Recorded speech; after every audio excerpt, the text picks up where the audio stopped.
Baroda agri હોર્ટિકલ્ચરલ ખાતું ગુજરાત રાજ્ય દ્વારા 51નું રાજ્ય કક્ષાનું ફળ, ફૂલ, શાકભાજી તેમજ બોન્સાઈ પ્રદર્શન હરીફાઈનું આયોજન કરવામાં આવ્યું છે અને માહિતી આપવા પત્રકાર પરિષદની માહિતી આપી હતી. બરોડા એગ્રી હોર્ટિકલ્ચરલ કમિટી વડોદરાના પાછળના 50 વર્ષથી વડોદરા શહેરની સરકારી અને બાગાયત પ્રેમી પ્રજા હોય અને તેઓને ગાર્ડન બાગાયતી ફૂલોના છોડની માહિતી, સિઝનલ ફ્લાવર અંગેની માહિતી તેમજ બોન્સાઈ અને બાગને લગતી જાળવણી, ખાતરોનો ઉપયોગ, જૈવિક દવાઓનો ઉપયોગ વગેરેની માહિતી આપવા માટે દર વર્ષે આવા ફ્લાવર શોનું આયોજન કરે છે.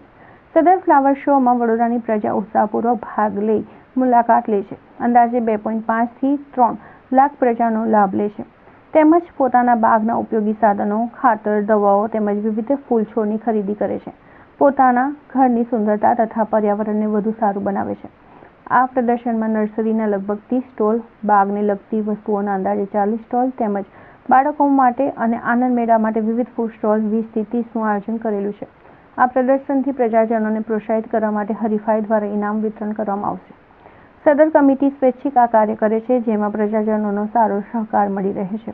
અમે ઈચ્છે છે કે વધુને વધુ પ્રજા લાભ લે તે માટે તારીખ 22/2/2024 થી 26/2/2024 એમ 5 દિવસીય ફેર રાખવામાં આવેલો છે.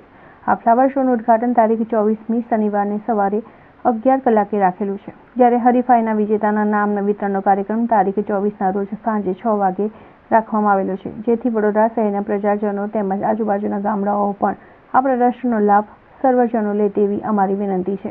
શાકભાજીના નમૂના લાવવામાં આવે છે, તેની કોમ્પિટિશન થાય છે. એમાં પ્રથમ, બીજું અને ત્રીજું ઇનામ આપવામાં આવે છે અને એ રીતે લગભગ 1200 જેટલા નમૂના લાસ્ટ યર આવ્યા હતા. ચાલુ સાલે પણ 1200 થી 1500 નમૂના આવશે એવી અમે આશા રાખીએ છીએ. સાથે સાથે અમે એવું પણ ઈચ્છીએ છીએ કે વડોદરાની પ્રજાને આ એક કાયમ ખાતે ગમતો પ્રદર્શનનો સમય છે, તે સમયને અમે અનુરૂપ થવા પ્રયત્ન કરીએ છીએ. પણ આ જે ગાર્ડન જમીન છે, એટલે જે આ જગ્યા અમને મળી છે તે મહારાણી દેવી, જે આપણે રાજમાતા કહીએ તે શુભંગની દેવીની મહેરબાનીથી મળી છે, પણ થોડી મોડી મળી છે. માટે અમે જોઈએ એટલું આ વખતે એરેન્જમેન્ટ ઓછું કરી શક્યા છે.